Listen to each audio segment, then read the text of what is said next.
Hello everyone, welcome to Edutab. तो I hope आप लोगों का कैब एग्जामिनेशन बहुत अच्छा गया होगा।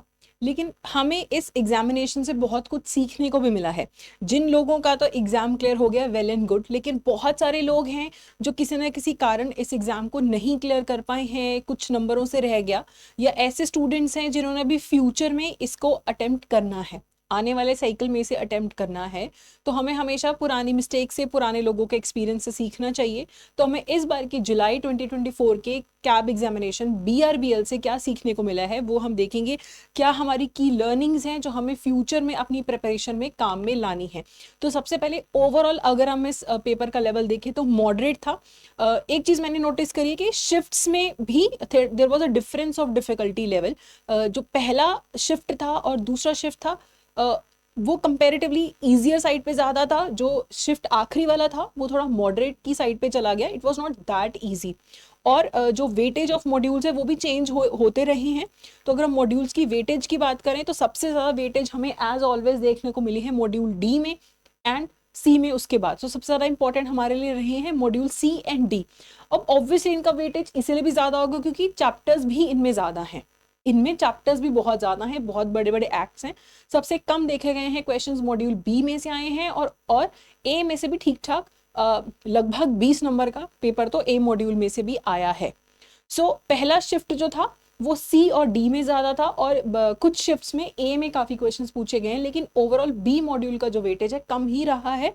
सो बैलेंस्ड ही कहूंगी मैं, बट स्टिल आपका जो मेन प्रायोरिटी होना चाहिए वो सी और डी मॉड्यूल में होना चाहिए। और यहाँ पे आपका जो प्रायोरिटी है ए मॉड्यूल में आप RBI की पावर्स दे सकते हैं, बैंकिंग रेगुलेशन एक्ट देख सकते हैं, ओके। एंड फेमा में से कुछ क्वेश्चंस आए हैं, तो वो सब हमें देख के चलना पड़ेगा कि हमें सारे मॉड्यूल्स पे ध्यान देना है, लेकिन सी और डी पे थोड़ा सा ज़्यादा ध्यान देना है। अगर हम टोटल ओवरऑल लर्निंग्स देखें कि इस पेपर में से हमें क्या मिली है, तो सबसे पहले मुझे लगता है कि contract act and companies act are extremely important. मतलब ऐसा लग रहा था कि पेपर इन्हीं दो को ध्यान में रख के मेजरली बनाया गया है। स्पेशली जो हमारा पहला शिफ्ट था, and when students told me कि कहाँ से क्वेश्चंस आए हैं, तो मुझे लगा कि डी मॉड्यूल और सरफेसी एक्ट, इन पे बहुत ज़्यादा जोर है। तो कॉन्ट्रैक्ट एक्ट जिसमें contract of agency, contract of indemnity, contract of bailment है। कंपनीज एक्ट में डायरेक्टर्स की क्या पावर हैं, कितने डायरेक्टर्स होने चाहिए, ये प्लस सरफेसी एक्ट, इन पे बहुत ज़्यादा आपको जोर देना है अपनी प्रिपरेशन में, ओके।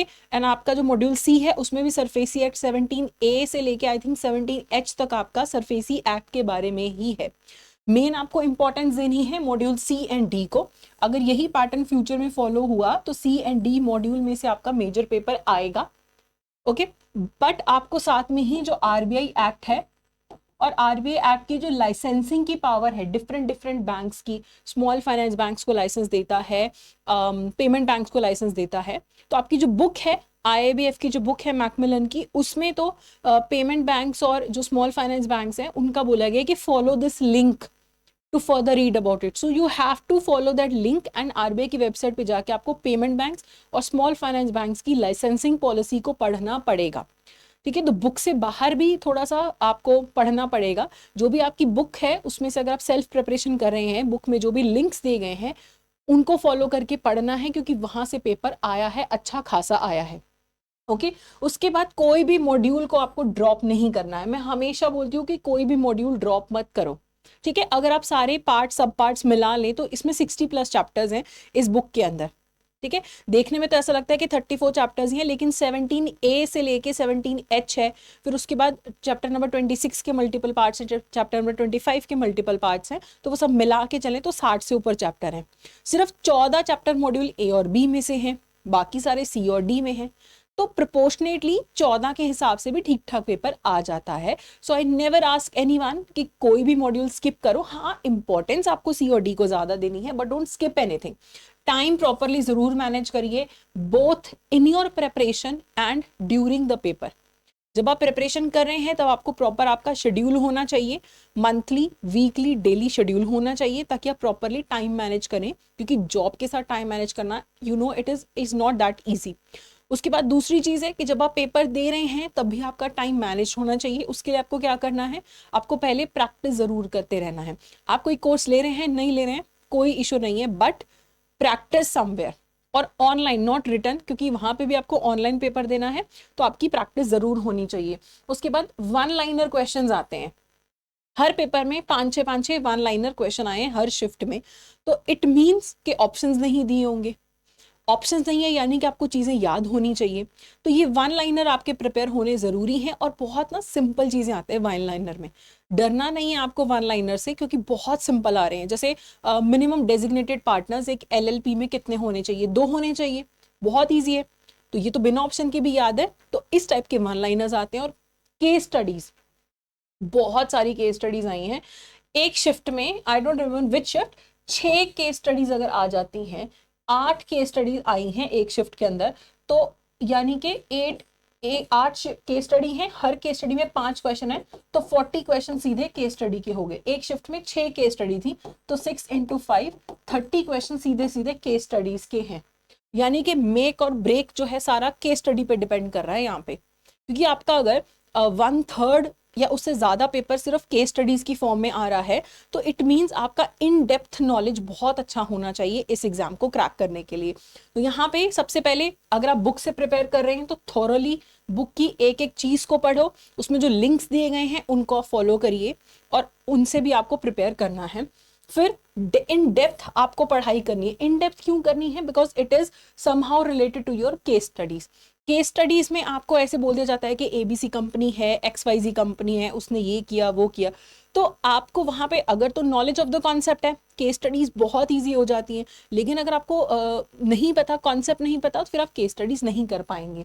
ओके, मॉक टेस्ट आपको मल्टीपल प्रैक्टिस करनी है और मल्टीपल रिविजन्स करनी है। मल्टीपल रिविजन्स क्यों करनी है? क्योंकि जो वन लाइनर है वो तभी याद होंगे जब आप बार बार पढ़ेंगे। BRBL में फैक्ट्स बहुत सारे हैं, कितने डायरेक्टर्स होने चाहिए, कोरम में कितने लोग होने चाहिए, कितना परसेंटेज रिक्वायर्ड है, ये सब रट्टे वाली चीजें हैं। रट्टा कब लगेगा? मल्टीपल रिवीजन के साथ और मल्टीपल प्रैक्टिसेस के साथ। And data updation is an important thing in BRBL, क्योंकि आपके कंपनीज एक्ट है, इंडियन कॉन्ट्रैक्ट एक्ट है, सरफेसी एक्ट है, इन सब में ना सरकार चेंज तो करती रहती है, कुछ ना कुछ चेंज होता रहता है। तो you have to keep track of those changes which can be through your newspaper, your RBI circulars. ठीक है, तो सेल्फ प्रिपरेशन अगर आपको करनी है, so you have to take care of a certain things. बाकी अगर आपको हमारी हेल्प चाहिए प्रिपरेशन में, आप हमारा मास्टर कोर्स ले सकते हैं कैब का, जिसमें सारे सब्जेक्ट्स के आपको रिकॉर्डेड क्लासेस मिलेंगे, एग्जाम से पहले लाइव क्लासेस भी होंगे, चैप्टर वाइज MCQs भी हैं, फुल लेंथ टेस्ट भी हैं। बाकी कोई इशू है तो डिस्कशन फोरम पे टीचर्स आपके पास अवेलेबल रहते हैं रेडिली आपकी हेल्प करने के लिए। अगर आप कोर्स नहीं लेना चाहते हैं, आपको लगता है सेल्फ प्रिपरेशन करना है, तो आप टेलीग्राम पे हमें फॉलो कर सकते हैं। वहाँ पे हमारे बहुत सारे PDFs हैं, यूट्यूब पे हमारा बहुत सा फ्री कॉन्टेंट है जो आप फॉलो कर सकते हैं। ठीक है, अभी आपके सामने मोस्ट इंपॉर्टेंट टॉपिक्स का जो आपके सामने आ रहा है इंफॉर्मेशन, ये भी आपको डिस्क्रिप्शन में लिंक मिल जाएगा, डाउनलोड कर लो और इंपॉर्टेंट टॉपिक्स आप एक बार जरूर रिव्यू कर लीजिए, क्योंकि अगर आपका प्लानिंग नहीं है प्रॉपर तो प्रिपरेशन नहीं होगा।